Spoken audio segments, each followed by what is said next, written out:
Tonight, against all odds, we have grasped it. The future is in our hands. My friends, we have toppled a political dynasty.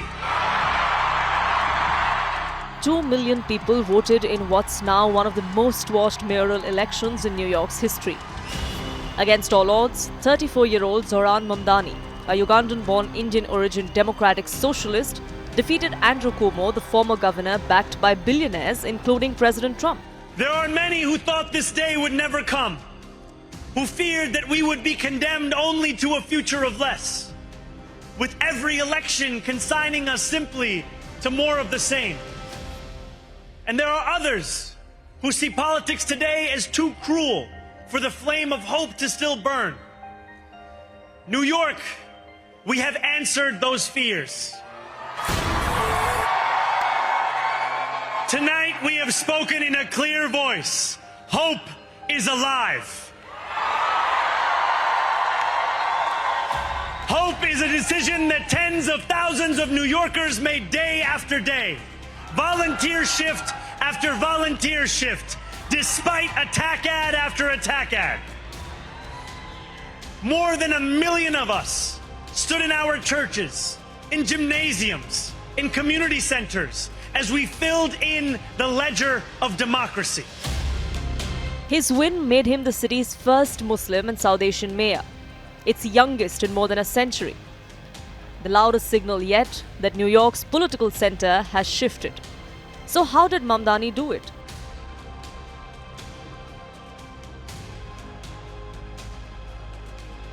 While Cuomo's campaign circled around crime and public safety, Mamdani's message stayed simple. New York has become impossible to afford. At rallies, his signs read, "A city we can afford." His core pitch includes freezing rents, make buses free, offer universal childcare, and force the rich to pay their share. That message cut across race, religion, and class. Many called it a campaign that said life doesn't have to be this hard. And it worked in a city where affordability now decides elections. Together, New York, we're going to freeze the... Together, New York, we're going to make buses fast and... Together, New York, we're going to deliver universal... Cuomo ran on experience. He reminded voters he had governed the state, dealt with crises, and knew the system inside out. But voters didn't want that system. They wanted someone who could challenge it. Congratulations to Zohran Mamdani.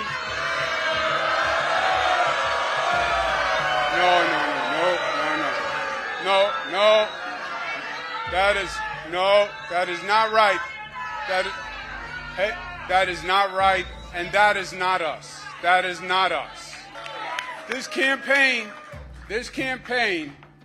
was the right fight to wage. And I am proud of what we did and what we did together.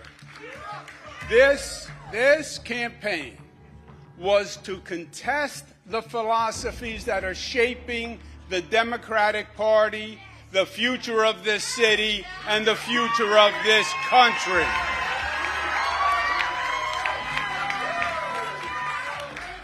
And this coalition transcended normal partisan politics. It brought together Democrats and Republicans and independents, joined by the simple fact that their first allegiance is as citizens of New York City.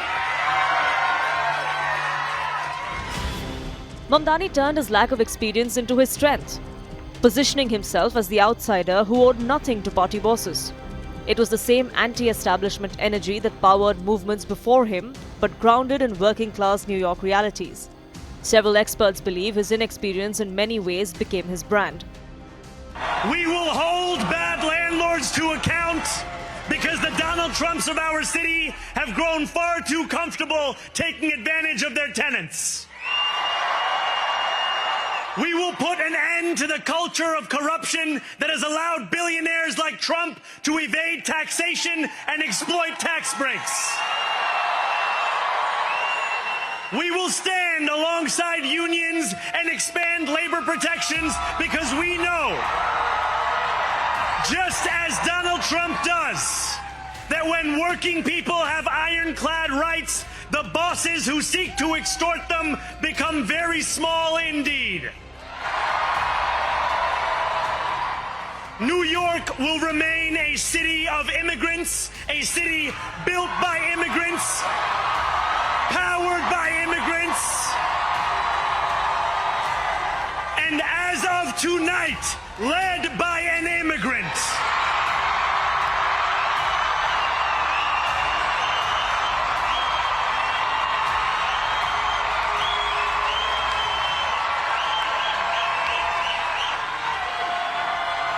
So hear me, President Trump, when I say this. To get to any of us, you will have to get through all of us.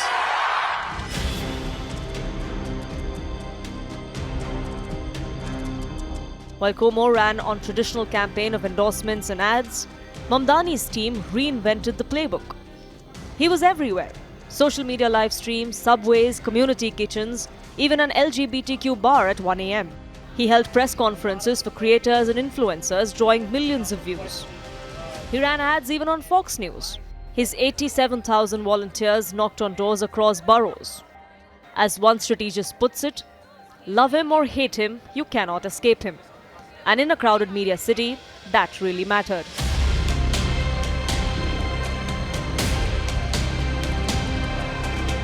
Mamdani's campaign tapped into something Democrats had forgotten: enthusiasm. The progressive wing of the party, led by figures like Bernie Sanders and Alexandria Ocasio-Cortez, poured NG, people and money into his race. Labor unions, student groups and small-dollar donors gave him the kind of grassroots machine that money cannot buy.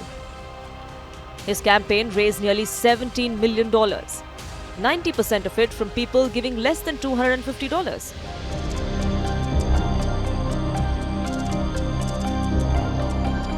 Throughout the campaign, Mamdani faced attacks over his identity, his faith and his politics. He was called a socialist idealist, a terror sympathizer, a communist, and even anti-Semitic for his criticism of Israel's war on Gaza. He refused to back down. Zohran said he was running for mayor of New York, not an envoy of foreign policy. He spoke about justice, inequality, and belonging without softening his stance. Even his opponents admitted it. Authenticity became his greatest strength. When Trump mocked him as a communist, Mamdani replied on stage. Donald Trump turned the volume up. If anyone can show a nation betrayed by Donald Trump how to defeat him, it is the city that gave rise to him.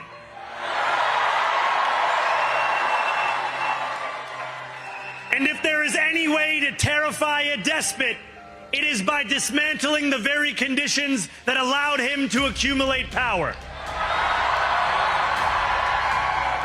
This is not only how we stop Trump, it's how we stop the next one.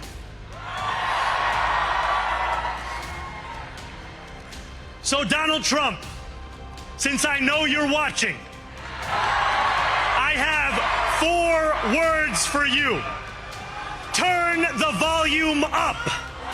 That clarity, moral and political, made him a symbol of defiance for younger voters who wanted honesty.